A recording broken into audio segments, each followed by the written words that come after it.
Fala aí, galera. Mais uma aula aí, ó. Movimentos sociais no campo, Primeira República. Dá uma moral lá no canal, se puder seguir, beleza? Bom, senhores, o que nós vamos fazer aqui agora? Nós vamos dar uma aulinha sobre movimentos sociais no campo, tá? Eu acho que essa matéria tem que ir com calma. Senhores, por quê?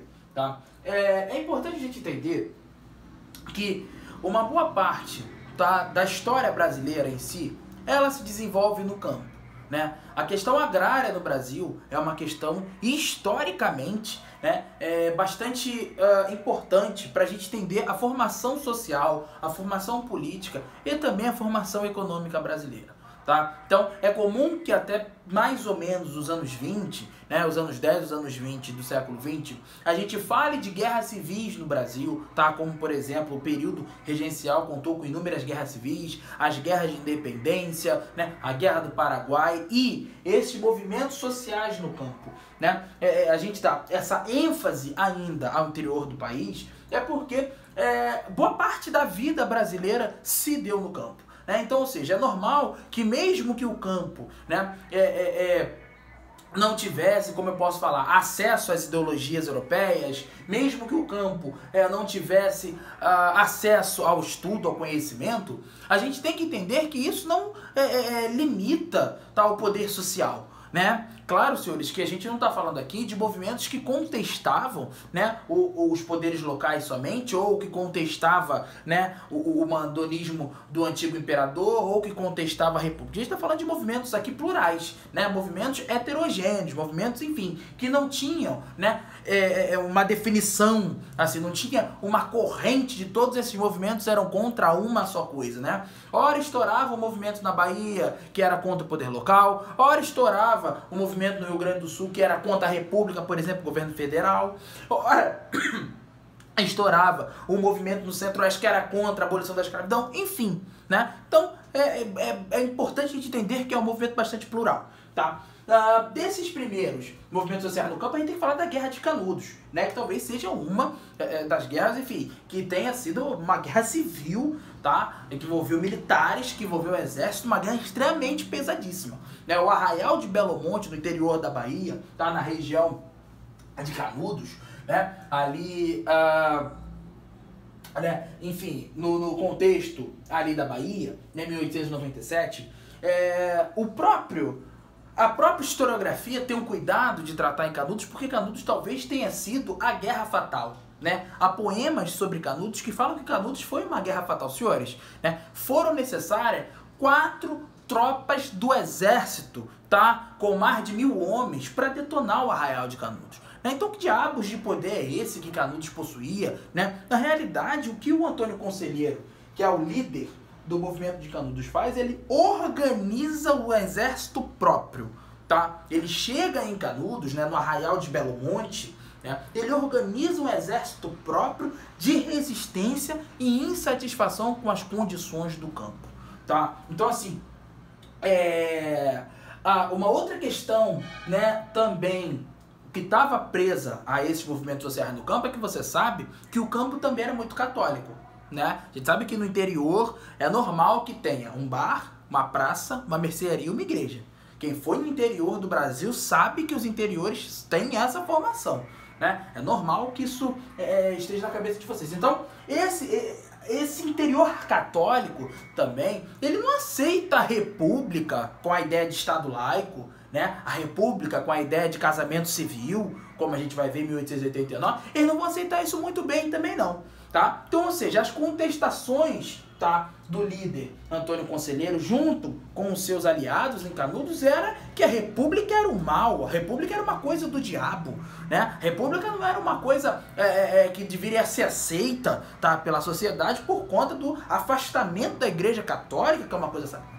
Né? Então, o Conselheiro era um líder extremamente religioso, era o Messias do Arraial, né? Ele era um líder que era considerado um líder messiânico, tá? Então, ou seja, uma vez sendo um líder messiânico, é o cara responsável por levar a mensagem. Beleza, senhores? Então, a formação de Canudos, né, a injustiça, a fome e a miséria no campo foram um dos agravantes, tá? E aí, isso tudo juntou com a revolta contra a República, com os questionamentos sobre a religiosidade do Estado brasileiro, que agora não tem mais religião, é um Estado laico, a partir do dispositivo de 1891, a Constituição, a Carta Magna que a gente tem, e Antônio Conselheiro organiza. Senhores, existia um coronel do Exército chamado Coronel Moreira César, né? Ele era um cara assim, há relatos de que Moreira César era um cara extremamente autoritário, extremamente organizado, extremamente combativo, né? Extremamente ali, como eu posso dizer, extremamente não aceitava derrotas, né? E o Coronel Moreira César, ele próprio se designou a lutar em Canudos. Tá? Então, assim, o Arraial de Canudos utilizava a tática do foquismo, né? Eram focos de luta. Tá? Então, toda vez que o exército chegava, o exército brasileiro, ele às vezes não sabia onde ele seria surpreendido. Né? Então, assim, vejam que a tática de guerra nesses movimentos sociais.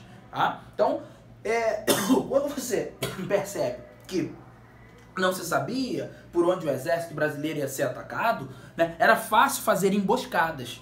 Tá? Então, ou seja, a partir da quarta tropa, né, a gente tem a derrota de Canudos com a morte do Antônio Conselheiro. Beleza? Bom, senhores, então esse contexto da Guerra de Canudos, tá, ele é um contexto bastante intrínseco à história brasileira, porque de fato representa a força que o campo brasileiro tinha nesse momento, né? E o Coronel Moreira César, como eu vinha falando, ele morre, tá? Então quando eu falo essa força do campo, é isso, o Coronel Moreira César morre. E isso para a República, vamos lembrar, uma república implementada pelo Exército, né? Claro, com apoio de liberais, mas implementada pelo Exército, não deixa de ser. Quando você tem a morte de um general tão famoso, né, de um coronel tão famoso como Moreira César, isso repercute na República. E, senhores, vamos lembrar que eu estou falando de 1897, um período de crise econômica.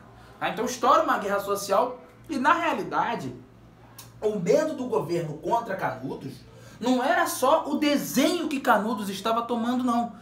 Mas o problema era contaminar, entre aspas, espalhar esses ideais por outros governos no campo. Senhores, se os camponeses brasileiros se revoltassem no início do século XX, eles derrotariam a República. Tá? Então, assim, tinha-se um cuidado muito grande para que não houvesse essa expansão de ideais camponeses no Brasil nesse momento. Senhores, bom, o segundo movimento social, tá? E aí termina com a morte do líder messiânico. Tá? E depois tem retratação de Antônio Conselheiro, voltando só um pouco aqui. Tem uma retratação de Antônio Conselheiro, parecido com Jesus Cristo, óbvio, né? Criam-se símbolos para esses movimentos, né? Há a necessidade de se estabelecer símbolos para a manutenção da memória, né? Para uma relação história e memória aí muito interessante, né? Você precisa manter uma simbologia, né, senhores? O símbolo da República é quem? Tiradentes. Né? E não sabe se Tiradentes é mesmo como ele foi retratado até hoje. Bom, mas voltando, né? Contestado foi o segundo movimento, que é o segundo movimento que nós vamos estudar aqui, né? O contestado ocorreu na divisão, tá, do Paraná e Santa Catarina. Era um território disputado, tá? Era um território bastante interessante para esse povo, tá? Uma coisa que eu não falei em Canudos, que eu vou falar que eu deixei para falar no contestado propositalmente, é a questão, né, de também o José Maria ser considerado um líder messiânico, mas você sabe muito bem que o camponês, né, ele desenvolve um sentimento de pertencimento à terra, tá? Então, senhores, pode reparar, não sei se alguém tem avô que vive no interior, que tem terras, pode reparar que a terra é o bem daquele homem, né? O camponês, ele tem a terra como seu bem, né? Da terra que o camponês cuida, é da terra que o camponês planta, é a terra que o camponês protege das pragas, é a terra que, né, você tem aí todo um cuidado social. Então o camponês, ele se sente pertencente à terra.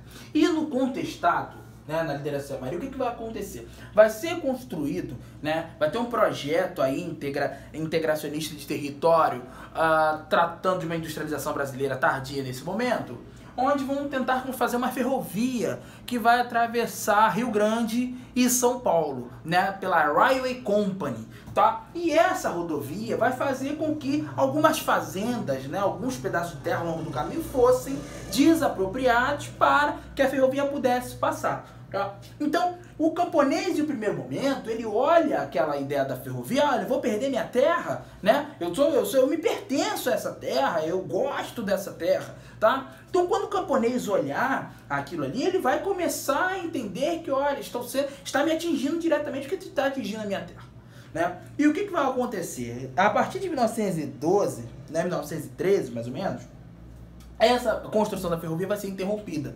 Então, muitos trabalhadores que estavam, né, não falamos mais em escravos, que já foi abolido, muitos trabalhadores que estavam trabalhando na construção da ferrovia, com a interrupção da continuidade da obra, porque, primeiro, o mundo entra na lógica da Primeira Guerra Mundial, então o café sente isso, porque diminui-se muito as exportações, tá? Então, ou seja, há uma retração econômica do governo nesse momento também. No caso da Primeira República, conta com bastante retrações econômicas. É difícil a gente dizer que teve um momento próspero do Brasil, tá? Nesse momento. E aí eles interrompem a construção dessa ferrovia. E quando interrompe a construção dessa ferrovia, gera uma massa de desempregados naquela região que estavam também perdendo terras, né? Então, ou seja, quando esses desempregados, né, esse pertencimento à terra, eles se encontram nesse sentimento e acham em José Maria uma liderança messiânica, uma liderança combativa, uma liderança organizada, eles organizam a guerra da região do Contestado, tá? Então, senhores, a Guerra do Contestado, ela foi uma guerra que envolveu todo esse sentimento camponês, né? Então, foi um sentimento que envolveu a terra como um todo, que envolveu regiões, que envolveu desemprego, que envolveu o pertencimento à terra, tá? Hoje, o Contestado chama-se, no final das contas, ficou pertencendo a Santa Catarina, tá? No final do conflito, Santa Catarina conquista a região, tá? E vira a região de Concórdia. Não sei se alguém já pode ter ido lá, mas hoje, né? A guerra do Contestado, a região do Contestado virou a região de Concórdia. Então, ou seja, senhores, se vocês procurarem aí na internet, tem um mapa da região do Contestado, é bem interessante, que pega bem aquela divisa. Só que cuidado, tá? A região da Guerra Civil, ela se estende até o Rio Grande do Sul. Muita gente não fala isso. A região do Contestado realmente era a fronteira de Paraná e Santa Catarina. Mas os conflitos se estendem também, tá, até o Rio Grande do Sul, tá? Então, ou seja, senhores, foi muito importante esses dois movimentos do campo brasileiro para que a gente entenda, né, a força desse campo. Bom, o terceiro movimento que eu quero falar com vocês, aí já é um movimento um pouco diferenciado de todas essas dessas duas primeiras questões, é o cangaço, né? Os cangaceiros, né? Os caras do campo, tá, senhores? Que horas eles eram camponeses pobres, lutando contra o mandonismo local, indo contra aos castigos que os senhores empunhavam a eles, os baixos salários, né? As poucas condições de vida. Horas eles serviam como braço armado desse próprio, né, latifundiário, tá? Era uma milícia, tá? Uma milícia coronelística, né? Muitas vezes os coronéis utilizavam-se dos cangaceiros para proteger suas terras, para proteger o seu poder, para proteger o seu território. Beleza? Isso? E esses camponeses, né, por conta dessa dicotomia, que era uma coisa heterogênea, horas eles eram camponeses pobres que precisavam, horas eles pertenciam ao braço armado daquele coronel, eles ficaram conhecidos pelo banditismo social, né? Os vilões do campo, os cangaceiros, desculpa, né? Eles ficaram conhecidos como, por essa prática do banditismo social, os vilões do campo, tá? Então, eram os povos que eles eram dicotômicos. Na hora a gente via o cangaceiro em combate, na hora a gente viu o cangaceiro em defesa, na hora a gente viu o cangaceiro desprotegido, tá? A figura marcante desse movimento vai ser o tal do Lampião, né? Lampião aí vai ser... E aí tem a história, né, de Lampião e Maria Bonita, enfim, toda aquela romantização da história, tá? E esses cangaceiros, eles vão se espalhar pelo território. É importante entender que o cangaço ele não é um movimento localizado somente no Nordeste ou no Sul do país. Ele se expande aí em torno do território. Senhores, no Ceará, no interior do Ceará, a gente vai ter, ó, a atuação dos cangaceiros lá na sedição de Juazeiro do Norte, tá? Interiorzão do Ceará, Juazeiro do Norte. A gente vai ter contar a liderança de Padre Cícero, tá? Padre Cícero é um cara ligado à Igreja Católica quando, né, aquela campanha civilista de Hermes da Fonseca, lembra que ele vai nomear interventores para o Estado, né? E uma família aristocrata muito poderosa no Ceará era a família Accioli, tá? E essa família, ela é retirada do poder, tá? Ela é obrigada a abdicar do poder daquela região para que o interventor, tá, proposto pela República fosse assumir o poder local. E aí esses caras se levantam, tá? Os cangaceiros, junto com a liderança de Padre Cícero, se levanta em defesa dos aristocratas, tá? Uma vez em defesa dos aristocratas, eles estavam indo contra o quê? A República. Beleza? É isso? Eles entendem que a República está tentando pegar, né, o prestígio social deles, o poder deles ali, por conta daquela campanha civilista de Hermes da Fonseca que queria romper com a corrupção na República e nomear interventores para os estados. Beleza? É isso? Então esse povo se levanta contra essa edição de Juazeiro se levanta contra isso. Senhores, então, milícia coronelística, eu acho que ficou claro para vocês também, né? Nesse primeiro momento, os cangaceiros, né? Estudem sobre os cangaceiros, tá? Foi um movimento que foi muito condizente com a Primeira República. Esse movimento social no campo muitas vezes foram apoiados pelos cangaços, né? Que eram, de fato, eram temidos, tá? A sociedade brasileira temia o cangaceiro. A gente teve uma novela de época, agora há pouco tempo aí, que temia, né? Botava o cangaceiro como um bandido, né? Um vilão do campo, uma milícia campal. Beleza, é isso, gente. Então, movimentos sociais do campo, da Primeira República, a gente vai destacar, tá? Somente aí esses movimentos. Canal no YouTube, a aulinha vai estar lá gravada, ó. Beijo em todos, até a próxima.